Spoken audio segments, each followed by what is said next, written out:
President Uhuru Kenyatta is not keen on arresting NASA leader Raila Odinga, despite pressure from some of his closest advisors. Raila has said the state is after him, after it arrested and deported his ally Miguna Miguna to Canada and charged Ruaraka MP Tom Kajwang with treason for their role in the swearing-in event on January 30. People close to the president told The Star yesterday that Uhuru believes arresting Raila will raise political tensions, which could adversely affect his development plans. "All we are seeing now is nothing new. We have seen it before, and even swearing in himself means nothing. We have no crisis of any nature. President Kenyatta was duly elected and sworn in. He has a job to do, and that is what he is focused on," Jubilee Secretary-General Raphael Tuju told the BBC's HARDtalk program. Jubilee MPs have also been asked to keep off debate about Raila and his activities because doing so will embolden the opposition and fuel their agenda. Apart from Gatundu South MP Moses Kuria, who, in the run-up to Raila's oath-taking, said they would undertake a male initiation ceremony in Uhuru Park on the day Raila swore himself in, Jubilee MPs, governors and MCAs have uncharacteristically been quiet. Politics ended once Uhuru was elected.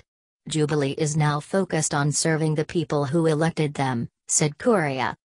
Jubilee Vice Chairman David Morage would not be drawn into discussing dialogue with the opposition and the curious silence by Jubilee leaders. "No comment," he snapped. Another group around the president believes that Raila is no longer a threat, so ignoring him would be the best option. On a personal level, the president is reported to have a lot of time and respect for Raila. In both official and personal interactions, the NASA leader and President Uhuru have always addressed each other as Njugu, brother. Even as Prime Minister and Deputy Prime Minister in the Grand Coalition government, Raila and Uhuru addressed official government letters and memos to each other as Njugu, and not Dear Sir, PM or DPM. There is a general understanding that the two leaders, now at the center of major standoff on the national political stage, generally respect each other even as they differ politically. But as Uhuru embarks on his second and final term as president and Raila pursues his final actions on the political stage that will have a huge impact on how Kenyans remember him, the question in the minds of most Kenyans is whether history will repeat itself between the Kenyatta and Odinga families. When he took over in 2013, Uhuru is said to have been keen to end the decades-old animosity between his family and Raila's, which has translated into a love-hate relationship between the Luo and the Kikuyu even in the 3 million-person diaspora.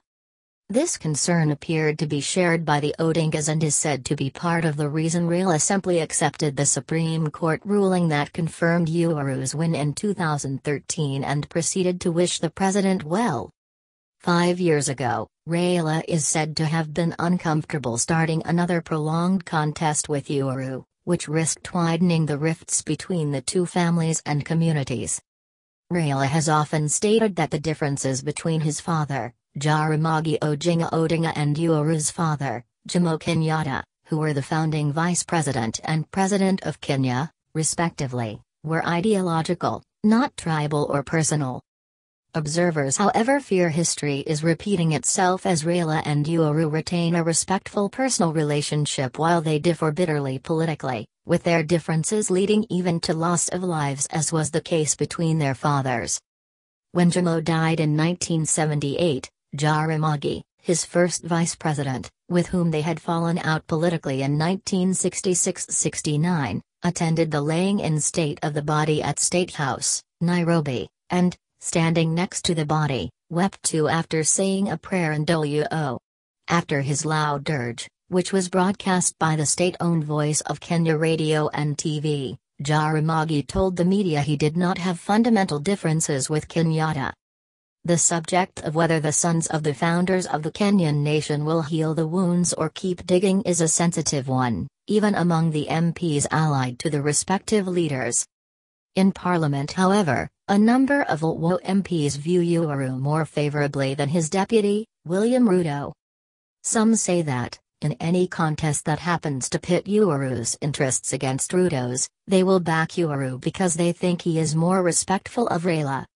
The MPs, however, feel the ongoing crackdown on NASA leaders is Uhuru's doing and could undermine the favorable view. Uhuru's people too think the recent self-coronation by Raila as people's president is the final affront on the mutual respect the two leaders have enjoyed over the years and could be a turning point. Still, some of the leaders allied to Raila privately advise that he should tread with care. With the people's president title, he could just stick to promoting popular causes without further actions that provoke rivalry with Uhuru, a former senator said. Raila too is said to be keen to retain the mutual respect with Uhuru and has often asked his team to refrain from attacking Uhuru personally. It is said that some politicians and technocrats in the current regime and those drawn from the Grand Coalition days have been working behind the scenes to restore contacts between Uhuru and Raila in the hope it could mark the beginning of a solution to the political standoff. The team had advised direct engagement with Raila and avoiding the use of traditional Raila rivals like Raphael Tuju and Dalma Soshino, among others. The team also advised that foreign diplomats take a back seat in the effort to resolve the current standoff and leave it to local leaders, including elders who understand its origins better. The two leaders fear that if the rift between the Kenyatta and Odinga families is not resolved by the two sons currently at the apex of national politics, it may never be resolved at all and could one day lead the country into a full-scale civil war.